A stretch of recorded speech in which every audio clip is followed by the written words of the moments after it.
আমার বাবুটা আর আসবে না, আমার বাবুটা আর আসবে না। নিঃশব্দে ঝরে পড়ে একটা দুপুর বিকেলের এক ফোঁটা মৃত্যু।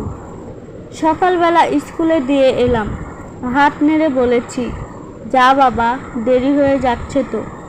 কে জানতো ওইটাই শেষ দেখা, কে জানতো ওই হাসির আড়ালেই লুকিয়েছিল চিরবিদায়ের ছায়া। আমার বাবুটা আর নেই। প্লেনের তেলে আগুন লেগে দগ্ধ হয়ে গিয়েছিল তার সারা দেহ। চেনা মুখ, চেনা শরীর সব পুড়ে ছাই। আমার বাবুটা আর নেই।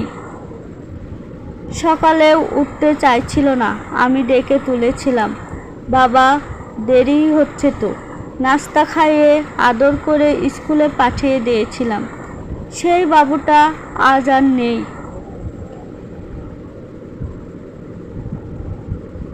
কদিন পরই তো জন্মদিন ছিল। বন্ধুদের দাওয়াত দিয়ে রেখেছিলাম। প্ল্যান ছিল কেক, বেলুন আর বাবার হাসি। সব কিছু ভেসে গেল অশ্রুতে। এখন আর জন্মদিন হবে না, শুধু হবে জানাজা, মিলাদ, কুলখানি।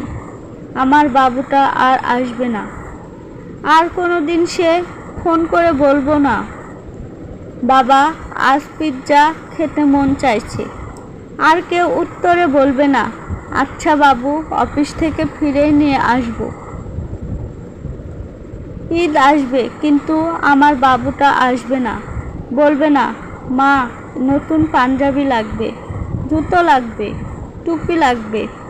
ঈদের আনন্দে থাকবে শুধু এক ফাঁকা চেয়ার, একটা নিঃশব্দ হাহাকার। আমার বাবুটা আর আসবে না, আর কোনো দিন আসবে না। আমার বাবুটা চিরতরে হারিয়ে গেছে। তবুও তার জন্য কাটবে আমার প্রতিটি সকাল, প্রতিটি বিকেল। আর আমি শুধু জানবো, আমার বাবুটা আর আসবে না, আমার বাবুটা আর আসবে না।